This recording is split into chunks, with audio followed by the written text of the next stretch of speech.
हाँ देखो, हम मादा जनन तंत्र में जो है सहायक नलिका पढ़ रहे हैं, और सहायक नलिका में फैलोपियन नलिका के बारे में हमने क्या कर लिया है, अध्ययन कर लिया। दूसरा जो है गर्भाशय के बारे में देखेंगे। सहायक नलिका में क्या देखेंगे, गर्भाशय।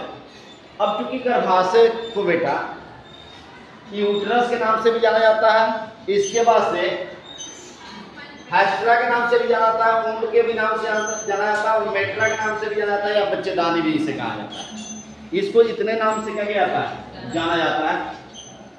सबसे पहले हम क्या करेंगे, हम यूट्रस के बारे में जानेंगे, तो कुछ पॉइंट वाइज हम इसे बताने का प्रयास करेंगे। देखो, जो मादा गर्भाशय होता है, ये गर्भाशय है ना, ये मादा गर्भाशय जो होता है, ये मादा के यूरिन ब्लाडर से ठीक थोड़ा ऊपर और यूरिन ब्लाडर के पीछे ये क्या होता है, स्थिर होता है। इसकी आकार की बात की जाए तो ये नाशपाती के उल्टा आकृति का होता है। जैसे नाशपाती होता है ना, तो नाशपाती को अगर हम उल्टा कर दें तो उल्टा जो उसकी आकृति बनती है, उसी आकृति का इसका क्या होता है, गर्भाशय का आकृति होता है। ये जो है 3 भागों में बना होता है। कितने भागों में बना होता है, 3 भागों में बना होता है। एक को फंडस कहते हैं, दूसरे को बॉडी कहते हैं, और तीसरे को कार्बिक्स कहते हैं। इसके बाद से आपको ये बताया गया था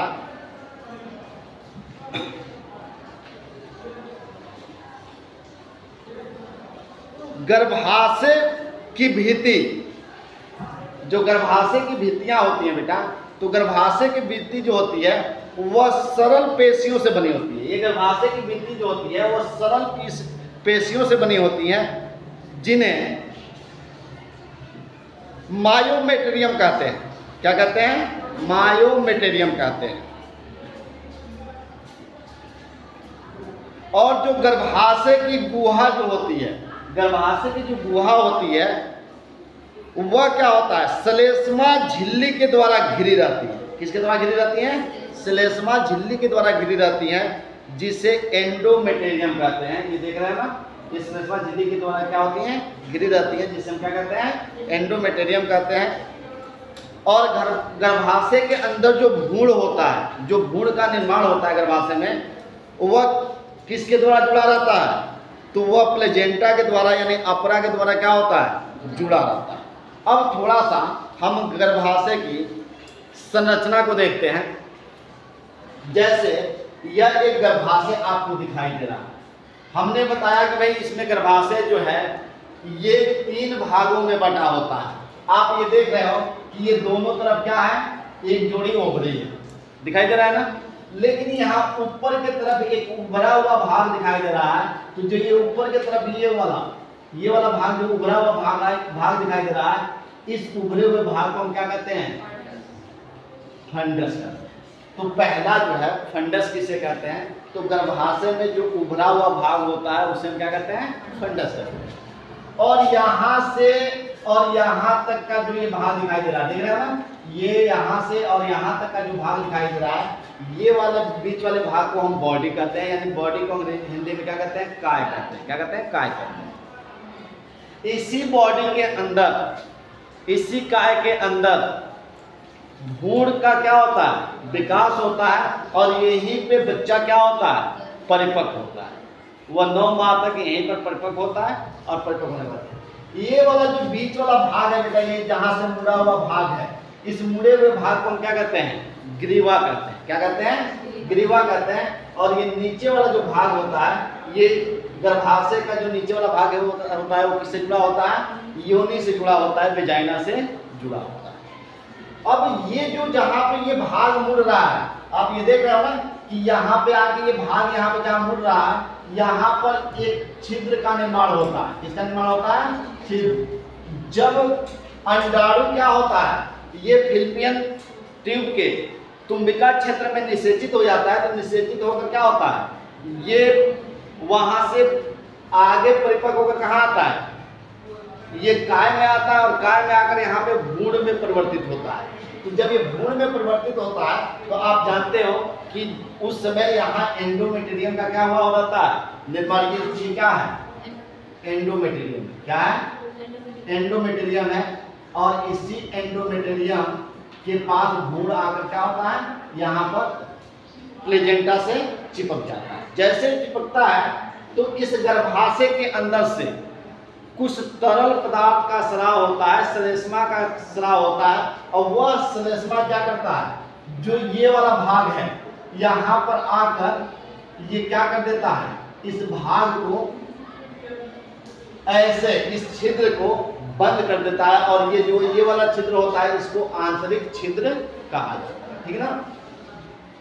अब यहाँ से जो ये मुड़ा हुआ भाग है जो आके विजाइना से जुड़ रहा है तो यहाँ पर भी एक छिद्र का क्या होता है निर्माण होता है। और यहाँ पर भी जो म्यूकस होता है क्या होता है म्यूकस होता है। ये भी म्यूकस से क्या होता है म्यूकस इसको क्या कर देता है इसके मुख को बंद कर देता है। यहाँ पर भी म्यूकस इसके मुख को क्या कर देता है बंद कर देता है। अब इस वाले भाग को बाह्य छिद्र कहा जाता है, क्या कहता है बाह्य छिद्र। अब एक चीज ध्यान रखना, ये वाला जो भाग है ना यहाँ से जो ये आंतरिक छिद्र है, आंतरिक छिद्र से और बाह्य छिद्र के पास एक इस प्रकार से नाल का निर्माण होता है। किसका निर्माण होता है नाल का निर्माण होता है जिसे ग्रीवा नाल कहा जाता है। क्या कहता है ग्रीवा नाल। देखो ये ग्रीवा नाल जो है ये बाह्य छिद्र से आकर मिलती है और बाह्य छिद्र से एक और ऐसे जो है आगे की तरफ ये भाग क्या होता है निकल के वेजाइना से मिल जाता है। तो जब ध्यान रखना जब क्या होता है ग्रीवा नाल, कौन ये देख रहे हैं ग्रीवा नाल और योनि ये जब दोनों एक साथ मिलते हैं ग्रीवा नाल और योनि जब एक साथ मिल जाते हैं तो इससे किसका निर्माण होता है जन्म नाल का निर्माण होता है। और इसी जन्म नाल के रास्ते जब बच्चा 9 माह माँ के गर्भ में रहकर क्या होता है परिपक्व हो जाता है तो इसी जन्म नाल के रास्ते वो क्या करता है जन्म लेता है। तो ये रहा आपका गर्भाशय की कुछ मुख्य चीजें। अब गर्भाशय की आंतरिक संरचना के बारे में देखेंगे कि गर्भाशय और फिलिपियन नलिका का आंतरिक संरचना क्या है कैसा होता है। तो आपने अभी देखा मैंने बताया कि गर्भाशय जो होता है 2 स्तरों से मिलकर बना होता है। कितने स्तरों से मिलकर बना होता है 2 स्तरों से मिलकर बना होता है। ये वाला स्तर दिखाई दे रहा है और ये वाला ये पतला स्तर दिखाई दे रहा है और एक चौड़ा स्तर दिखाई दे रहा है। जो पतला वाला स्तर होता है इसको सिरोसा कहा जाता है यानी परिगर्भाशय भित्ति कहा जाता है। क्या कहा जाता है परिगर्भाशय भित्ति कहा जाता है। और जो ये वाला भाग होता है इसको हम क्या कहते हैं मध्य गर्भाशय भित्ति कहते हैं या मध्य गर्भाशय के नाम से हम इसे जानते हैं। और ये वाला जो भाग आपको दिखाई दे रहा है क्या होता है एंडोमेटेरियम होता है जो यहाँ पे एंडोमेटेरियम दिखाया गया। थोड़ा सा हम क्या करते हैं कि जो ये 2 स्तरों का बना होता है दोनों स्तरों के बारे में थोड़ा बहुत जान लेते हैं। तो पहला स्तर क्या है सिरोसा। क्या है सिरोसा। सिरोसा को हम क्या कहते हैं परिगर्भाशय भित्ति कहते हैं। और परिगर्भाशय भित्ति की खासियत क्या होती है कि यह एक पतली झिल्ली की संरचना होती है। किसकी संरचना होती है एक पतली झिल्ली की संरचना होती है। दूसरा जो है ये सबसे बाहरी स्तर होता है गर्भाशय के सबसे बाहरी स्तर कौन सा होता है परिगर्भाशय भित्ति होता है, ठीक है ना। तीसरा क्या होता है ये इसे अतरंग पेरिटोनियम भी कहा जाता है।